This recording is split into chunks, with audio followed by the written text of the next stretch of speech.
कि ढलान में एक वाहन फिसल जाता है, लेकिन क्या ये वास्तव में दूसरी तरफ बढ़ सकती है? लद्दाख में एक पहाड़ी है जिसे माना जाता है कि मैग्नेटिक। अगर आप अपनी कार पार्क करने के लिए जाते हैं और उस तट पर छोड़ देते हैं जो पहाड़ी पर चढ़ते हैं, ये 20 किलोमीटर प्रति घंटे की गति पर पहाड़ की तरफ बनने वाली सड़क पर चढ़ जाएगा। लोकप्रिय रूप से ये हिमालय वंडर के नाम से जाना जाता है। वास्तव में कुछ जादुई कर्मों की तरह दिखाई देते हैं जो ऑप्टिकल इल्यूशन के कारण होता है। सड़क और पहाड़ को इस तरह से रखा गया है कि ये ऐसा प्रतीत होता है कि ये क्षेत्र एक ऊंचा इलाका है, लेकिन वास्तव में ये थोड़ा ढलान है। इसीलिए जब गाड़ी गियर से बाहर निकलते हैं तो ऐसा लगता है कि ये ऊपर चढ़ रहा है। जो कुछ भी हो, उसके आसपास की पहेली को डिनाई करने का कोई कारण नहीं है। Number 9, hanging pillar, Lepakshi, Andhra Pradesh. दक्षिणी आंध्र प्रदेश के अनंतपुर जिले में स्थित लेपाक्षी का हैंगिंग पिलर वास्तव में एक रहस्य है। विजयनगर की स्टाइल में 16वीं सदी के पत्थर से बनी ये मंदिर निर्मित है। आप वास्तव में कपड़े या कागज के मध्य भाग का एक टुकड़ा स्वैप कर सकते हैं जो जमीन और पिलर को अलग करती है। As a matter of fact, एक क्यूरियस ब्रिटिश इंजीनियर ने इसके सपोर्ट के रहस्य को समझने की कोशिश की, जिसके परिणाम स्वरूप इस प्रक्रिया में थोड़ा सा उखड़ गया। कुछ लोग मानते हैं कि पिलर पर पूरे परिसर खड़ा है। Number 8, living root bridge, Cherrapunji, Meghalaya. Cherrapunji Meghalaya के लिविंग ट्री ब्रिज का नाम यही है। रबर के पेड़ को जड़ कहा जाता है जो कि 3000 फीट तक जाते हैं। और यदि आप सोच रहे हैं कि पृथ्वी पर ये कैसे बने, तो उन्होंने इस तरह से घुमावदार जड़ें ढलानों के साथ अपना रास्ता बना लिया, जैसे कि नदी के किनारे ऊंची क्षेत्र में पेड़ों से चिपके रहते हैं। वे अपनी जड़ों को नदी के किनारे तक भेजते हैं। ये कहा जाता है कि मानव ने नदियों के बीच एक प्राकृतिक पुल के रूप में सहायता करने के लिए उन्हें ये आकार दिया गया है।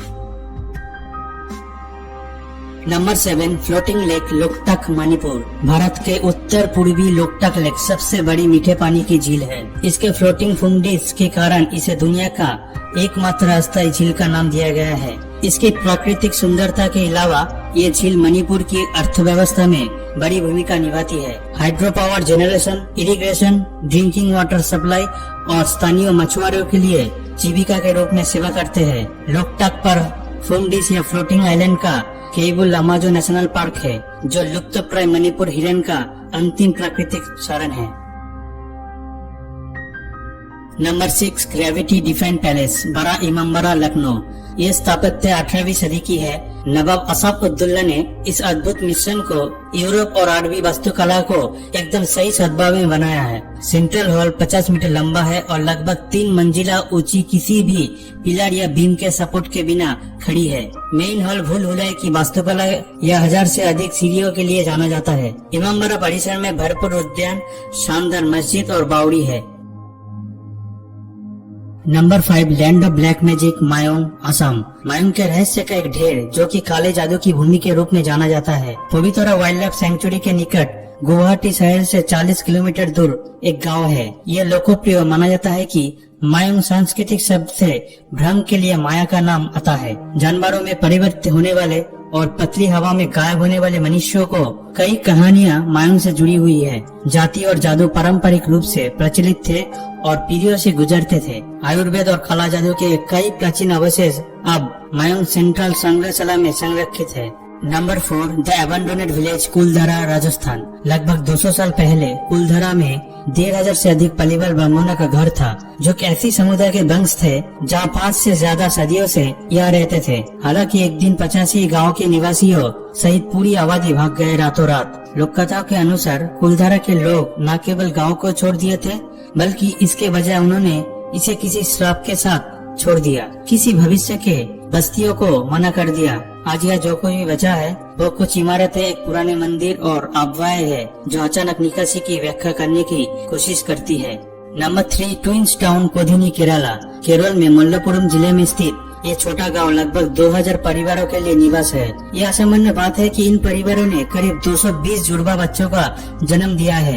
एक आंकड़ों के मुताबिक कोधिनी में पैदा हुए जुड़वा बच्चों की औसत संख्या लगभग 6 गुना है। डॉक्टर कृष्ण सी विजू, जो एक स्थानीय डॉक्टर है और इस जुड़वा के रहस्य को समझने की कोशिश कर रहे हैं, ये मानते हैं कि गांव की भोजन की आदत एक कारण हो सकता है। कई रिसर्चर्स ने परिणाम प्राप्त करने की कोशिश की है, लेकिन कोई भी सफल नहीं हुआ है। नंबर 2, मास बर्ड सुसाइड झटिंगा असम। असम में एक छोटे से गांव झटिंगा में सब कुछ है जो आप एक पीसफुल हॉलिडे डेस्टिनेशन में उम्मीद कर सकते हैं। हालांकि इसके हरे भरे हरियाली और पहाड़ों की पृष्ठभूमि के बजाय झटिंगा एक रहस्यमय घटना से प्रसिद्ध है जो हर साल मानसून के अंत के महीने के दौरान होता है। सूर्यास्त के ठीक बाद जब लोग रात के लिए तैयारी में व्यस्त है, तब सैकड़ों प्रवासी पक्षियों ने आत्महत्या कर देते हैं। ये अक्सर होता है, कोई आश्चर्य की बात नहीं है। स्थानीय लोग एक डरावना सिद्धांत बताते हैं कि इस घटना के लिए आकाश में बुरी आत्माओं जिम्मेदार है। स्वाभाविक रूप से पक्षी विज्ञान इस स्पष्टीकरण से संतुष्ट नहीं है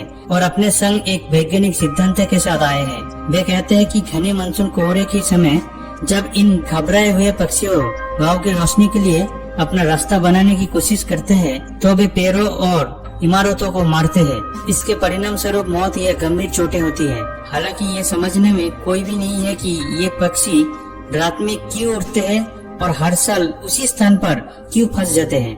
number 1, the skeleton lake, Roopkund, Uttarakhand. हर साल रूपकुंड में बर्फ पिघलता है। 16,500 फीट की ऊंचाई पर स्थित एक ग्लेशियर लेक है जहां मानव कंकाल के सैकड़ों फ्लोटिंग देखा जाता है। एक फॉरेस्ट रेंजर द्वारा 1942 में फिर से खोजा गया। तब से रूपकुंड झील के कंकाल रहस्यमय से ढका हुआ है। फोरेंसिक और रेडियो कार्बन परीक्षणों का मानना है कि लाश लगभग 1200 साल पुरानी है। कोई भी ये नहीं जानता कि ये लोग कौन थे, हिमालय के ऐसे क्षेत्र में क्या कर रहे थे। लोक कथाओं के अनुसार कंकाल का अवशेष कनौज के राजा जस धवल की गर्भवती पत्नी और सैकड़ों नौकर है जो एक तीर्थ यात्रा पर नंदा देवी मंदिर की तरफ जा रहे थे। हालांकि इससे पहले कि वे अपने गंतव्य तक पहुंच सके, लेकिन एक भयानक बर्फीले तूफान में फंस गए। छुपने के लिए किसी भी स्थान को खोजने में असमर्थ रहे और पूरे लोग झील के पास मारे गए। दोस्तों, उम्मीद करते हैं यह वीडियो आपको पसंद आई हो। इस चैनल को सब्सक्राइब करें और इस वीडियो को एक लाइक करें। धन्यवाद दोस्तों।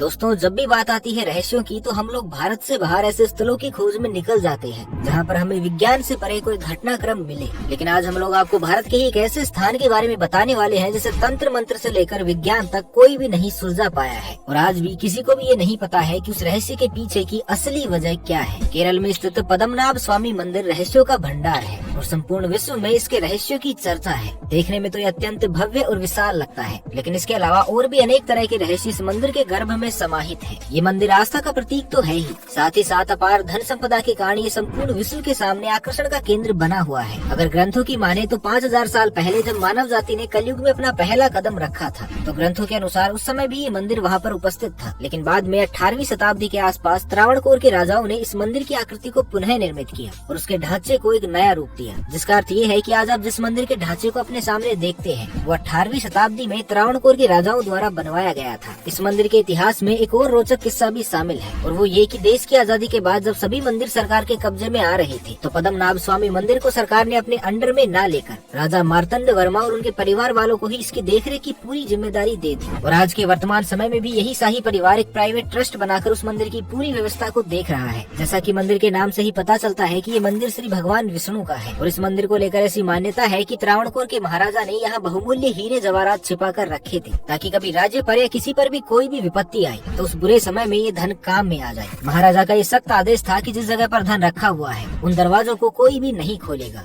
राजा के सख्त आदेश के बाद भला किसकी हिम्मत थी जो उन दरवाजों को खोलकर राजा के प्रकोप का सामना करता। इसलिए कभी भी किसी ने ऐसी कोई भी गलती नहीं की। राजा ने मंदिर के अंदर 7 गुप्त तहखाने बनवाए थे और सभी के साथ जुड़ा हुआ था एक रहस्यमयी दरवाजा। इन दरवाजों को कोई भी आसानी से खोल नहीं सकता था और यहीं से शुरू होती है रहस्यों की असली गाथा। हजारों सालों पुराने मंदिर के जो 7 दरवाजे बंद पड़े थे, उन्हें सन 2011 में सुप्रीम कोर्ट के आदेश के बाद राज्य सरकार द्वारा खुलवाने का फरमान जारी किया गया। इस आदेश के बाद किसी तरह से मंदिर में उपस्थित उन 6 दरवाजों को तो खोल दिया गया और उनके खुलते ही मान लो पूरे संसार में एक नई सनसनी फैल गई, क्योंकि पहले लोग ऐसा अनुमान लगा रहे थे कि इन तहखानों के पीछे ज्यादा से ज्यादा 1000 से 2000 करोड़ तक का खजाना होगा। लेकिन ये सारे अनुमान धरे के धरे रह गए, क्योंकि उन सभी तहखानों के पीछे मिले हुए खजाने की कुल कीमत कम से कम 1 लाख करोड़ रुपए से भी ज्यादा आंकी गई थी। 6 दरवाजों के पीछे मिले हुए इस खजाने में एक से बढ़कर एक महंगे हीरे और हजारों किलो के सोने का अंबार लगा हुआ था। इसके अलावा इस खजाने के अंदर ऐसा कोई बेशकीमती धातु नहीं होगा जो सम्मिलित न हो। जैसे ही ये तथ्य दुनिया के सामने आया तो संपूर्ण विश्व में जैसे इसको लेकर खलबली मच गई।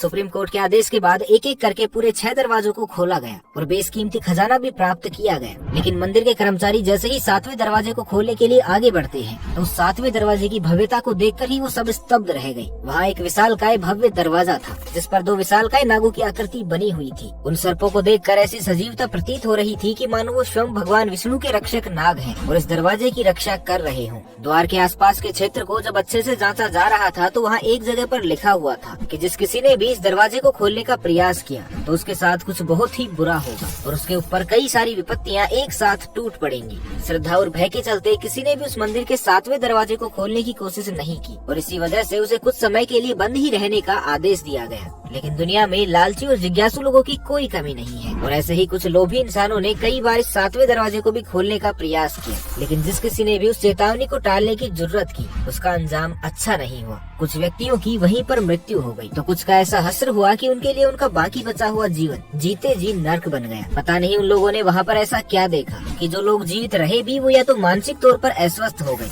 या फिर वो कभी भी कुछ बोलने और सुनने लायक नहीं बचे, जिसके कारण उन लोगों के साथ वहाँ पर क्या हुआ था इसका पता कोई भी नहीं लगा पाया और वो सारी घटनाएं हमेशा हमेशा के लिए एक रहस्य का पात्र बन गई। लेकिन लोगों के जहन में असली खूब तो तब उतरा जब सुप्रीम कोर्ट के वरिष्ठ न्यायाधीश टीपी सुंदरराजन, जिन्होंने दरवाजा खोलने का आदेश दिया था, उनकी भी अकस्मात और अकारण ही मृत्यु हो गई। इतने बड़े अधिकारी की इस रहस्यमय मृत्यु के बाद सबको इस बात पर विश्वास हो गया कि इस मंदिर के उस 7वें दरवाजे में एक ऐसी शक्ति निवास करती है जिसके साथ बदसलूकी करने पर उसका श्राप उस दरवाजे के साथ छेड़छाड़ करने वाले व्यक्ति पर लग जाता है और उसकी ऐसी दशा होती है जिसका वर्णन करना भी रोंगटे खड़े कर देता है। और आपको ये भी जानकर आश्चर्य होगा कि ये दरवाजा किसी मजबूत धातु से नहीं बल्कि लकड़ी से बना हुआ है। और आश्चर्य की बात तो ये है कि ये दरवाजा बंद कैसे है ये भी किसी को नहीं पता, क्योंकि ना तो इसमें कोई कुंडी लगी है और न ही कोई जंजीर या ताला लगा हुआ है। हालांकि धार्मिक विद्वान ये मानते हैं कि दरवाजा मंत्रोच्चार के द्वारा बंद किया गया था और दरवाजे पर जो 2 नागों की विशाल आकृतियां बनी हुई है उसे देखकर पंडित और विद्वान इस बात का अंदाजा लगाते हैं कि या तो ये सर्प भाषा के प्रयोग से बंद है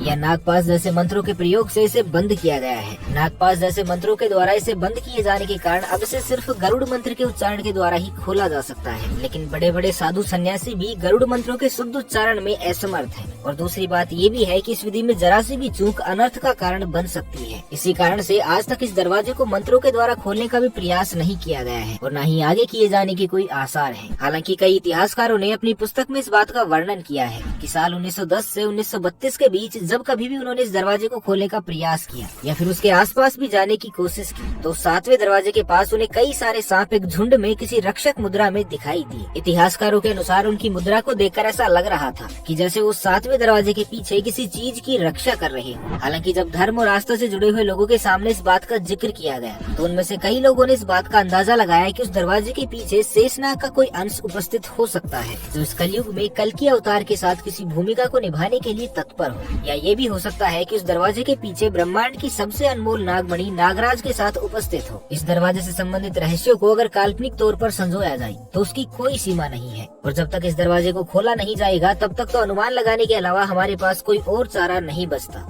दुर्भाग्यवश पद्मनाभ स्वामी मंदिर अभी तक एक रहस्य ही बना हुआ है और ये वैश्विक स्तर पर भी इतना प्रसिद्ध है कि वर्ल्ड बुक ऑफ मिस्ट्री में भी इस मंदिर के विषय में जिक्र किया गया है। हालांकि ये सत्य है कि विश्व में हर कोई उस 7वें दरवाजे के रहस्य को जानने के लिए उत्सुक है, लेकिन कोई भी ये नहीं बता सकता कि उस दरवाजे के पीछे कोई दूसरी दुनिया है या कोई ऐसी तकनीक या यंत्र जो किसी चमत्कार को उत्पन्न कर देगा या कोई ऐसा मार्ग जो कहीं और ही पहुंचा देगा। श्रद्धालु तो ये भी मानते हैं कि हो सकता है कि उस दरवाजे के पीछे से बैकुंठ लोक या पाताल लोक का मार्ग हो। हालांकि वर्तमान स्थिति में तो आज तक कोई भी ऐसा प्रकांड विद्वान या ज्योतिषीय हिम्मत नहीं जुटा पाया है कि वो गरुड़ मंत्रों का शुद्ध उच्चारण कर उस दरवाजे को खोलने का प्रयास करे, क्योंकि शुद्ध और सही उच्चारण करने के बावजूद भी उनके द्वारा अनुमानित ये रास्ता सही है या नहीं, इसके बारे में भी किसी को पुख्ता तौर पर कुछ भी नहीं पता। हालांकि आपको क्या लगता है, वास्तविकता में इस दरवाजे के पीछे क्या हो सकता है? हमें नीचे कमेंट करके जरूर बताइएगा। तो मिलते हैं किसी और वीडियो में, तब तक के लिए खुश रहे, मस्त रहे, हंसते रहे। भगवान करे आप सभी का दिन शुभ हो।